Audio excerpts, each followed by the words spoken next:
We're in the right place if that's a sign of things to come. I nearly left this place when we purchased Dominion. Parker is putting everything on the line for a brand new wash plant in an attempt to earn an incredible $14 million this season.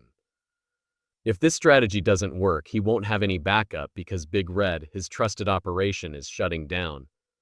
Will Parker become even wealthier as a result of this bold move, or will it fail financially? Let's find out the truth about the wager that landed him on the FBI most wanted list. The device that has the potential to destroy everything. Everything is ready. Conveyors, shaker deck, and water pump. There is no room for error with something this fresh, so the crew is keeping a close eye on everything. Run water through it as a first step. They'll feed it soil and hope it doesn't collapse if that works. However, things are never that easy. Something goes wrong the moment they attempt to turn it on. There's nothing running. Dead stillness, no movement, no shaker, and it's a major issue when there is absolutely no power. One thing is obvious before we get started. Nobody anticipated this failure to be as bad as it is, and it won't be the only catastrophe that might endanger Parker's season. They get to work debugging, checks the voltage, and resets the breaker. Everyone is tense. Since the new shaker deck is powered by an incredibly strong generator, any mistake might have dire consequences. When the breaker is turned back on, the system experiences a power surge. The real test is about to start. Just when everything appears to be going well, dirt begins to roll in. 80% of his recovery on this specific plant is here, with an extra 10% here, and he'll clean the end in 4 to 6 months. Wow. Then, depending on how much stuff he runs and how long he runs, he cleans up here once or twice a day. Water begins to flow out of places it shouldn't, a significant leak. Water is splattering everywhere because something isn't fastened correctly. It's bad news whether it's a loose clamp or a faulty connection. Parker and his group are in a difficult situation. They must take quick action before the water leak worsens and causes further issues. The entire procedure may slow down or possibly cease if they don't correct it. Parker makes a snap judgment. He totally turns off the spray bar. At least it prevents the water from leaking everywhere, even though it's not perfect. Fortunately, the dirt can now begin to pass through the system. This is a big moment. After more than 2 years of construction, the wash facility is now operational. However, success is not guaranteed just because it is functioning. Will this new technology catch more gold than Big Red? That is the actual question. Or did Parker simply squander millions on a doomed idea? The time for the truth has arrived. It all comes down to the gold count. The amount of gold they amass is ultimately what counts, regardless of how hard they work or how many hours they put in. They start by weighing Big Red's gold. For many years, Parker's most dependable machine has been this wash plant. It has extracted a significant amount of gold and processed thousands of yards of earth. Over 300 ounces are brought in despite the fact that it is closing for the season. Whatever gold there may be, I don't want to reveal it just yet in case it turns out to be a bust. You guys made the shift flawlessly. Are you ready? Let's get started. Australia Creek was cleaned up first. That hull is enormous and quite valuable. It is evidence that Big Red remains a powerful machine. Parker, however, did not purchase a new wash plant merely to complement his existing one. He hoped for something more substantial, anything that would advance his gold mining career. It's time to find out if rock sand can meet those standards. Even though rock sand has only been operating for 2 days, it must immediately establish its worth. All of Parker's money will have been wasted on this new system if it doesn't outperform Big Red. The weigh-in starts. While they wait for the numbers to arrive, everyone stands silently. The last figure is entered. Just 56-0, the room remains silent. No one speaks. It's a catastrophe. Parker's expression dims. He was not prepared for this at all. He required much more gold to be pulled in by Roxanne. He now finds himself questioning whether he made the wrong choice. He believed that everything would improve under this new arrangement. Rather, it appears to have the potential to become one of his greatest mining career errors. But now there's no going back. The only choice is to continue. The season total continues to rise. And at last, they achieved a significant milestone. Over 5,000 ounces of gold. Wag. That's a staggering quantity. The majority of miners can only imagine it. However, it is insufficient for Parker. he is aware that 5,000 ounces won't pay for everything. The gasoline, the equipment, the new wash plant, and the enormous payouts at the end of the season. Everything adds up. He might lose everything if he doesn't bring in more gold. Right now, he cannot afford to fail. He decides to go for 7,000 ounces. Even though Parker's season isn't going well, he refuses to give up. Since he was a young child, he has had to deal with difficult situations and has learned to mine. Euphorian, the child who outperformed the odds. Parker Schnobel's early years were anything from typical. Born on July 22, 1994, in the remote town of Hans, Alaska, he wasn't going around the neighborhood or playing video games during the day. Not at all. Following in the footsteps of his grandpa, Big Nugget mine owner John Schnobel, he was knee-deep in dirt. He was learning how to dig for gold, while most children were busy learning how to ride bikes. To put it mildly, he took the lesson quite seriously. He began spending his summers at the mine at the age of 5, where he observed, learned, and got his hands dirty. It wasn't merely a custom in the family. His entire universe was this. That didn't alter in high school. He played basketball, to be sure, but let's face it, it was only a side gig. Fida. The mine was always where the real work was done. He was working out how to extract gold from the ground and transform it into significant money, while his peers were preoccupied with prom and grades. Then came the crucial choice, mining or college. He had no time for lectures and tests, but most parents would have encouraged their child to pursue a degree. He chose to invest all of his education funds directly in mining instead. He obviously knew what he was doing, yet it was a bold move, and his independent career was off and running. He was operating Big Nugget Mine at the age of 16, when most teenagers were learning how to drive. Yes, exactly, insufficiently old to possess a license. Furthermore, he was already in charge of an entire mining operation. A group of men twice his age made up his team. It's incredible how much pressure there is. However, he flourished rather than merely survived. He kept the gold flowing, led the squad, and made the decisions. He somehow attracted the attention of television producers as if that weren't enough. Now for Gold Rush on the Discovery Channel, on Music. What began as a family business quickly turned into his own triumph. Every step he made was captured by the cameras, which also recorded his victories, defeats, and the unwavering will that made him stand out from the crowd. Then, he did something in Season 4 that would make all the difference. Indeed, I don't believe that working on these plants' tailings would be a full-time employment. Right now, Tyler is working on tailings, but the loader operator is most likely involved. Separating from Big Nugget Mine, he went it alone. He leased acreage in the Klondike from renowned miner Tony Beats rather than taking it easy. The risk paid out handsomely, more than 1,000 ounces of gold in the first year. Not only is that amazing, but it's revolutionary. All of a sudden, he was more than simply a young child with a well-known grandfather. He was a fierce rival in the gold mining sector, and everyone was aware of it. Of all, a success story is what reality TV is all about, and he delivered. He soon had Gold Rush, Parker's Trail, his own spin-off. There was more to this than mining. It was about accepting the task on a global scale. He's shown his ability to manage any terrain, from the jungles of Guyana to the untamed regions of Papua New Guinea and the Australian outback. Extracting gold from the earth was no longer the exclusive goal. It was about pushing boundaries and demonstrating that he could succeed wherever he went. His figures are absolutely crazy, so let's talk about money. He had already extracted more than $13 million worth of gold by the time he was 24. Take a moment to consider that. The majority of adults in their mid-20s are drowning in student loan debt and barely making ends meet. He is now extracting millions of people off the planet. He doesn't even live like a millionaire, which is the most absurd aspect.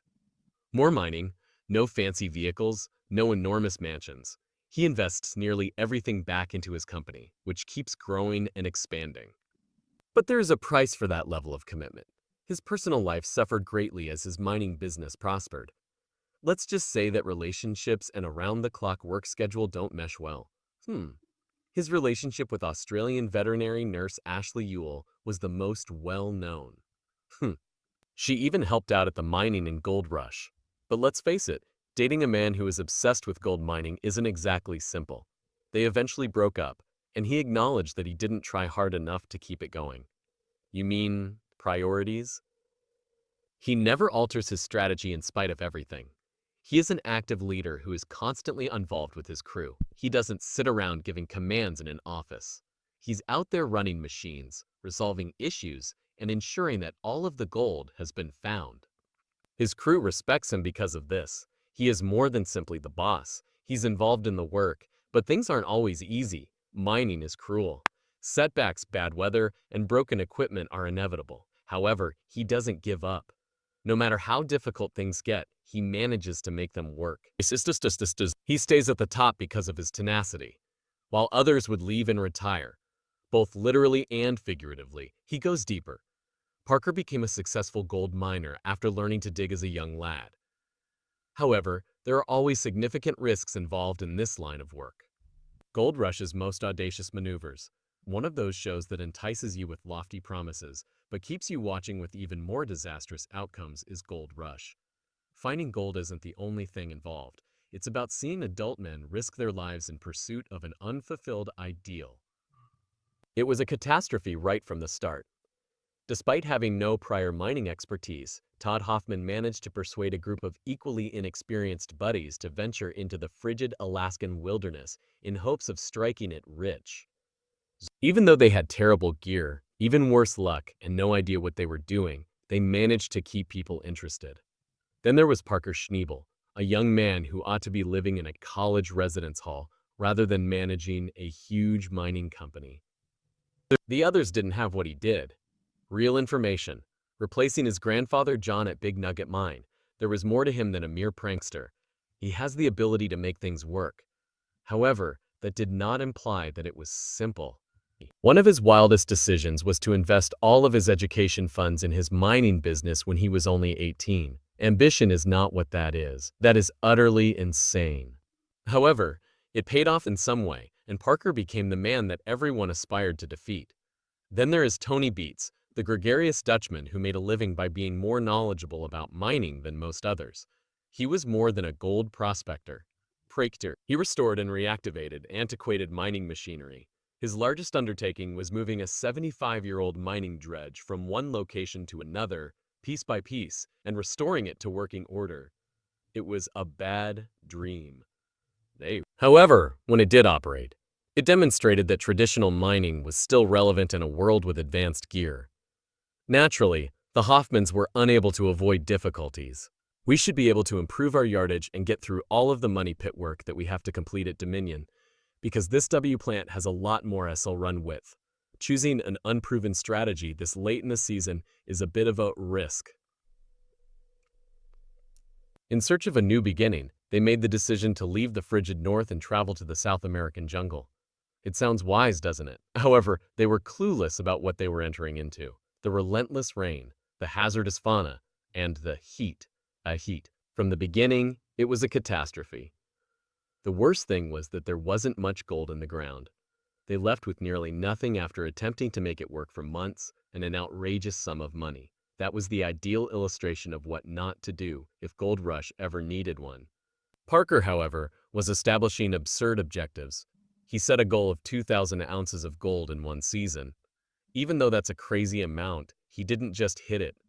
He was 400 ounces over. It was hardly a stroke of luck. That involved expertise, preparation, and the fact that he paid attention to knowledgeable individuals. Parker made the Hoffmans appear even worse by succeeding each time they failed. Digging was only one aspect of the show, though. It had to do with drama. When mining workers had to operate close to one another, tensions were particularly high. Small disputes escalated into full-fledged battles over territory, equipment, and even monetary shares. When things were good, several of these guys were hardly able to keep their composure. It was anarchy when things went wrong. Half the reason people tuned in was to watch them battle. Then came the never-ending drive for improved technologies. The show made sure to emphasize that gold mining is not what it once was. In order to extract more gold from the earth, crews continued to upgrade their equipment, utilizing enormous wash plants, enormous excavators, and other cutting-edge machinery. Night and day distinguished the early seasons from the latter ones. While the others simply threw money at difficulties and hoped for the best, the more astute miners adjusted. You can guess which one was successful. Digging is only one aspect of gold mining. It's a demanding work where inclement weather, malfunctioning equipment, and personal difficulties may ruin everything. The worst nightmare for gold miners. Another uncooperative element was the weather. Flooding, rain, and snow. It destroyed someone's mining season, you name it. A few years were cruel. Before the miners could reach their objectives, winter would arrive early and shut everything down. Claims would be flooded by spring thaws, which would remove pay soil before they could get it. Additionally, every day with bad weather meant losing money because gold mining is a battle against time. Lots of stuff. But gold wasn't the only thing at stake. The presentation was even more intense because of the personal stories. The death of John Schnobel was a shock to Parker. His granddad served as more than just a guide. Parker first became involved in mining because of him. That setback was one of the few times the show took a break from the mayhem and concentrated on something grounded. And for that reason, people continued to observe. Gold wasn't the only factor. It was about the individuals attempting to obtain it. More drama was supplied by new mining places. Crews encountered new rules, unfamiliar terrain, and an entirely new set of difficulties when they relocated to areas like the Klondike or the Yukon. Some people managed it successfully, while others did not. Mining isn't for the weak of heart, as evidenced by their struggles to adapt. The crew members' relationships were constantly on the verge of exploding. Fights are sure to start when you're stuck in the middle of nowhere with the same folks for months at a time. And those conflicts worsen when millions of dollars are at stake. There were crews that worked as a family. When things became difficult, others turned against one another. In any case, it was excellent television. Then there was the financial issue. The cost of mining is high. Though there was no assurance, these men gave their operations their all in the hopes of becoming successful. They were always taking a chance on whether a new piece of equipment was worth the money, or whether there would be gold in a new claim. They lost everything when their guess was incorrect. It was extremely addictive because it was painful to watch. Not to mention the drama in the household. Stowe, he must descend further, doesn't he? Yes, but Parker, this finish must go that way. Roughly a foot. The screen deck is in the way, thus it must go down, so it cannot. Oh, the fact that many of these miners collaborated with family members added to the complexity.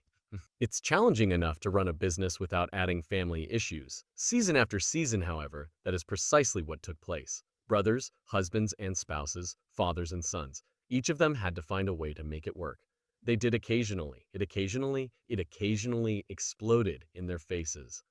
The core cast wasn't the only characters in the mining planet. Competing miners, local specialists, and professionals with a knack for getting things done were all introduced in the show. There were many methods to mine gold and many ways to mess it up, as these supporting characters demonstrated. The show didn't mince words when it came to the physical brutality of gold mining. Backbreaking labor, long hours, and hazardous equipment meant that accidents were inevitable. The miners suffered greatly as a result, and by the end of each season, you could see it in every weary face. Then came gold prices, the largest wild card of all. Miners became brave and took chances they might not have otherwise taken if gold prices were high. Panic would ensue if gold fell. Whether the market worked for them or not determined entire seasons. The stakes were significantly higher because no one had any control over it.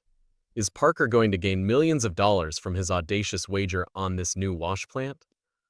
Or is he putting himself in a position where he could have a disastrous season? One mistake could cost him everything because there was so much on the line. Schnobel's audacious action. When his neighbor, who was presumably tired of the commotion and noise from the gold mining operation next door, suggested selling his property, Parker didn't think twice. Rather than dismissing it, he seized the chance like a hawk spotting prey. Purchasing a couple more acres to stretch his legs wasn't the only goal here. He didn't take long to close the deal, which was all about grabbing good gold, rich territory. Parker's dominion continued to grow, engulfing more of the Yukon's golden landscape before the contract was even completely dry. However, there is something even more valuable than gold beneath that ground. The price tag is an astounding too. $5 million in hard currency. Money like that isn't just sitting around begging to be spent. He was also fully aware of what he was getting into. To justify this purchase, his mining operation would need to produce a substantial haul. The business of gold mining isn't particularly predictable. That investment appears much riskier after one unfavorable season, equipment failure, or unusual weather event. This is not a risk. With no way to fold, it's an all-in wager. We would have been shut down and that punk would have been underwater by now if Cadden hadn't spotted it. Foyton hadn't spotted it. He doesn't worry about hypothetical situations. He seemed unconcerned about taking on more debt, as he is already heavily indebted. Embracing debt is just part of the game, he said. An audacious approach, but one that can backfire if the gold veins don't produce what he's hoping for.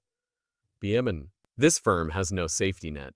Either the operation begins to sink rapidly or the ground pays up, continuing to dig in the hopes that the next scoop of dirt will bring luck rather than calamity is the only way out of the hole. Some may question whether all of this was actually required. He could have saved a few $1,000,000 by keeping the neighbor's land separate with a simple fence. He's not into tiny moves, though. It's not just about getting more soil here. Complete control is the goal. Tsui. In addition to purchasing the land, he also acquired the business, consolidating everything into his already enormous enterprise. Now that the takeover mentality has fully taken hold, there is no going back. His dominion has entered a totally absurd realm with its most recent acquisition. 9,550 hectares of land rich in gold. It's not a mining claim, it's an empire. With so much land at his disposal, he is essentially a Yukon warlord establishing a vast zone where his business is the only one with power. Theoretically, all that acreage sounds fantastic, but there are a ton of logistical challenges. More land translates into more workers, more upkeep, more malfunctioning machinery, and more opportunities for things to go wrong. The wash plant has a cracked, crucial bar, and the entire operation comes to a complete stop if that thing fails. There can be no gold if there is no plant. Profits are impossible without gold. All of a sudden, that 2.5 million investment seems a little dubious. A chance to invest. Music, whoa, grand. Is this comparable to a cooperative? Is it a corporation, or are they all co-owners? Applying duct tape and crossing your fingers isn't enough to fix the wash plant. It will require a great deal of luck, time, and labor. There will be more than one miserable day if the repair job doesn't hold. So if the weeks of work are missed, money is wasted, and there is an even greater headache to cope with. His team is rushing to restore it to operational condition. In order to strengthen the damaged section before the entire thing collapses, the mechanics are working against the clock. This type of issue cannot be disregarded. They might as well be tossing mountains of money into a bonfire if they don't address it quickly. Money is lost every minute the plant is not operating, and there isn't much space for setbacks given the amount of debt he is managing. His ambition is undeniable. Even minor victories don't satisfy him. He desires everything, and he desires it now. Aggressive expansion like this is not for the weak of heart. It requires steely nerves, a strong will, and a complete refusal to accept defeat as a possibility. However, ambition is insufficient on its own. All of this land might become a financial nightmare if he doesn't have the gold to support it. This is only the start of a much larger challenge, even if everything goes as planned. Land ownership is one thing, but turning a profit on it is quite another. It is necessary to construct infrastructure. The personnel must be handled like a well-oiled machine, and the equipment must be maintained. A new issue arises every day, and with every issue comes a new cost. The pressure to continue winning increases as he progresses in the game. 566 is our season total. You guys, we surpassed the 5,000 milestone. Let's toast. Hey dude, that's really awesome. Everything might collapse like a house of cards with only one misstep. The situation at his wash facility was becoming more complicated. The chute, a crucial piece of equipment, was essentially clinging to its life. It appeared to be about to shake itself into oblivion because it was swaying so much. And when that occurs, a broken wash plant doesn't produce any gold. Because they did, the team hurried to fix it, welding as if their jobs relied on it. As if spending millions were just another Tuesday, he was busy planning his next major financial move. In relation to expenditures, let's discuss his weekly gold haul. To start, The long cut over on Dominion was producing a lot of shine and weighing more than 150 ounces as if it were insignificant. The bridge cut was then being worked on by Big Red. That one isn't very good. Unable to even reach 100 ounces each week. However, they were bringing in more than 2 ounces every hour down at Ken's 5. Not bad, but the new buy still had to make up the difference. If the entire surgery would be worthwhile, purchasing was simple. The actual work now starts. A gamble on uncharted land. His team may not approve of his extravagant spending, but they will continue to dig as long as the gold is still there. After all, you had better be prepared for a crazy ride when you work for him. Let's go back a little. Though, the decision to acquire Sulphur Creek wasn't made on the spot. He had been observing this land from a distance for some time, waiting for the right opportunity to present itself. The man has a keen sense of gold, and his instincts are the one thing he trusts the most. And this time, he followed his instincts and dropped millions of dollars without hesitation. There were some headaches associated with the choice. It's not as easy as shaking hands and throwing a suitcase full of cash onto the table to purchase land. In addition to the typical bureaucratic drivel, there were talks and back and forths. He needed to be strategic and avoid wasting money on wasteful endeavors. But after a while, everything fell into place, and Sulphur Creek was his. There's a certain amount of pressure that goes along with the thrill of a new claim. Everyone is watching, and expectations are extremely high. Will it yield? Is it going to fail? That's the risk. He doesn't, however, hang around regretting his decisions. He was prepared to start working at Sulphur Creek as soon as the documents were signed. Tensions were high at the wash plant again. The crew wasn't only going through the season's routine. In addition, they were struggling under the weight of their boss's large wager. It wouldn't be only Sulphur Creek's fault if he didn't perform. They would also own it. It had to be worth the long days, the frequent breakdowns, and the never-ending pursuit of the next big gold streak. The mechanics were working feverishly to ensure that everything was securely fastened in place. I refused to allow anyone to stop me. I informed folks whenever there was a problem because of this. We let people go. You're fired because you departed early. People give up. Notice about Fun Day. Another breakdown in the middle of a run was the last thing anyone needed. As fatigue set in, Tyson and Damon Brown kept the operation going by piling pay dirt like their lives depended on it. A few hours of downtime may spell the difference between a significant loss and a victory. Thus, every piece of equipment needed to be operating without hiccups. Then came the moment of reality. On the Sulphur Creek property, Bob the wash plant was first turned on. As the crew held their breath and watched the pay dirt roll through, the machine's roar filled the air. Would it be another costly experiment or a success?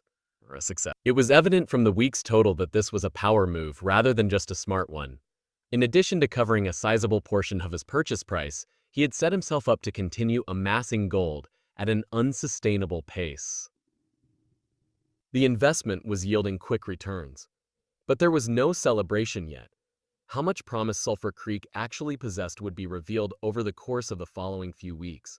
Could it continue to produce at this rate? Would it continue to spit out gold at a remarkable pace? Or would it become sluggish? He was keeping a close check on every passageway since every ounce counted. He had a simple plan. While the land was still fresh, push it as hard as you can. The workers had little time for rest because they were working lengthy shifts. Efficiency was crucial, and he would not tolerate anything. Equipment was being repaired or replaced if it wasn't performing up to par. Workers were encouraged to put forth more effort if they couldn't keep up. He had no patience with anything less than a well-oiled machine for the operation to function. Furthermore, it wasn't just about the quick cash. He was focused on the wider picture.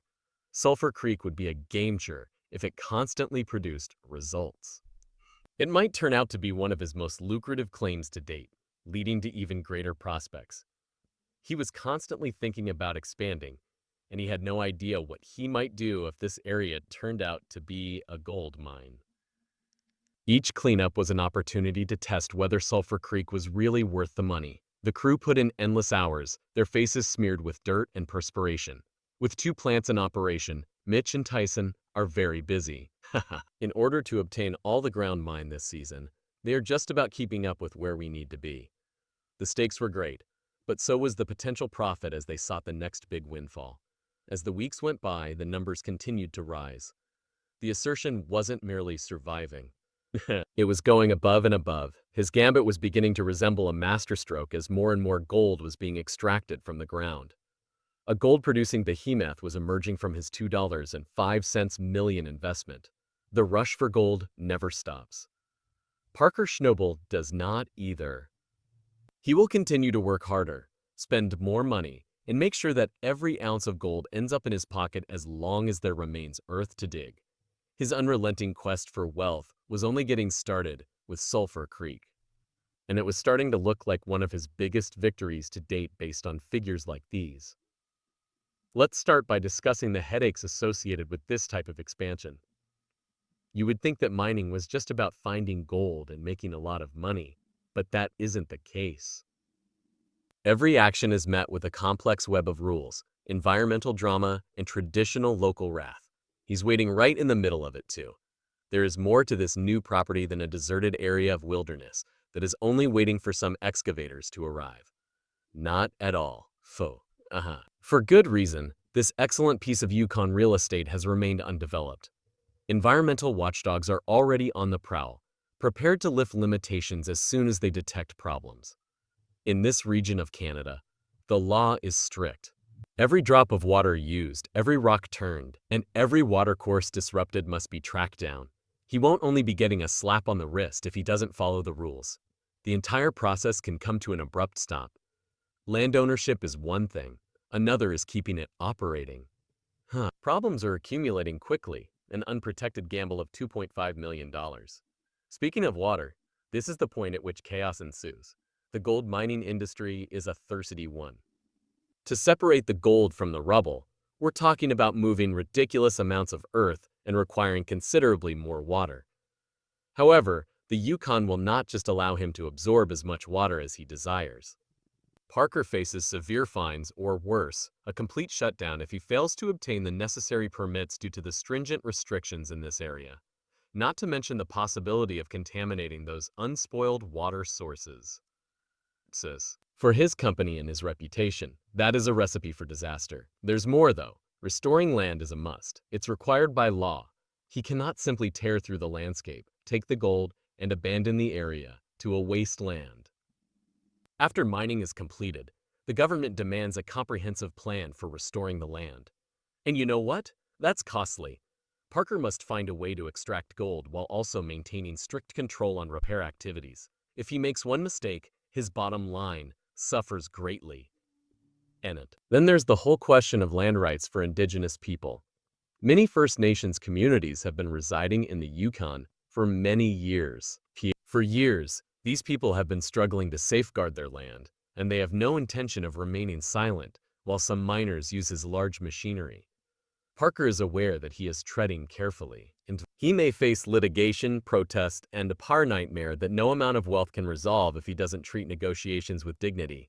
Not to be overlooked are the other miners. Not everyone is happy about Parker acquiring additional territory, and gold mining is ruthless. To disclose this ground, we must act as quickly as possible. This is what will be required. We just have too much area to cover if we don't have everyone helping out. Therefore, everyone needs to stand up. For years, some traditional miners have had their sights set on this region, and there will undoubtedly be some animosity now that it is no longer available for purchase. Making enemies is more than just a small annoyance in a field where rivalry are intense. There will be a lot of people waiting for him to fail, sabotage, and terrible deals. The mechanics of growing his business are a whole other beast. More land equates to more labor, more equipment, and a lot more fuel. That is not inexpensive. It is a logistical nightmare to even get the apparatus in position. And it's not getting any easier with the erratic Yukon weather.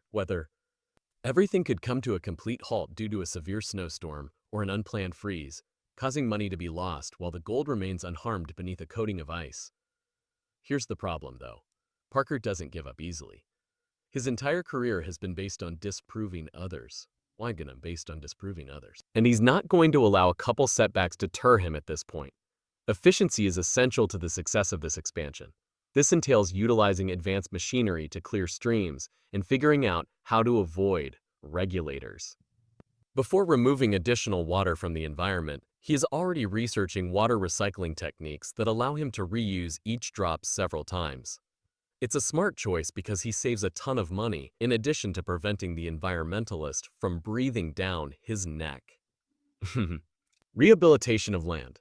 He isn't holding off on starting till the mining cycle is over. Rather of leaving a mess for later, he is pursuing progressive reclamation, cleaning up places as he goes. It's a calculated move that pleases regulators and offers him a competitive advantage in subsequent land transactions. He has a better chance than his rivals of having his permissions granted more quickly if he can demonstrate that he is a responsible youngster. The political game is equally important. Parker isn't merely using force to push forward. He's making an effort to establish genuine connections with First Nations communities. In order to reduce conflict, he is speaking with leaders, listening to their concerns, and really changing his operations. Bo de Tetostae. Avoiding lawsuits isn't the only goal here. It's about ensuring that he can access land in the long run without having to deal with frequent resistance. The 480 can't dig to get enough money up, so I had to shut down the plant a little bit to sort of keep up when the 750 went. Yes, it was difficult. Hopefully, it isn't too noticeable at the moment. We undoubtedly lost a certain amount of yardage. Parker is all in despite the plethora of obstacles that lie ahead. He is aware that Sulphur Creek might become one of his most lucrative claims to date if he can successfully execute this. The rewards are even greater than the risks. But one mistake. Everything falls apart if a permit is denied, an environmental error occurs, or a local community misstep occurs. However, Parker isn't worried about failing just yet. He is considering the next big payoff, the next land grab, and the next move to make his gold mining business sustainable and sustainable. Because gold isn't the only thing at stake in this. The goal is to leave a legacy. And leaving a legacy doesn't mean being cautious. Let's now take a closer look, both physically and figuratively.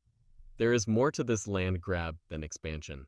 The goal is to survive in a game where you lose if you don't move. Parker isn't searching for easy victories. He's planning for the future, outwitting rivals, and laying the foundation for a business that can survive the volatile world of gold mining. Every dollar spent today is a strategic investment with potential returns. Additionally, he is relying on the idea that careful planning always triumphs over chance. This mining operation is not like others, which do. In this battlefield, only the most resilient, astute, and unrelenting players make it out alive. Parker isn't merely searching for riches. In a highly competitive field where only those who take measured risks succeed, he is vying for supremacy. And regardless of how people feel about his strategy, one thing is certain. He won't be stopping anytime soon. So, was Parker's $2.05 million land takeover a risky gamble that might have destroyed his enterprise or a brilliant power move? Tell me in the comments below. Remember to like, subscribe, and check back for more.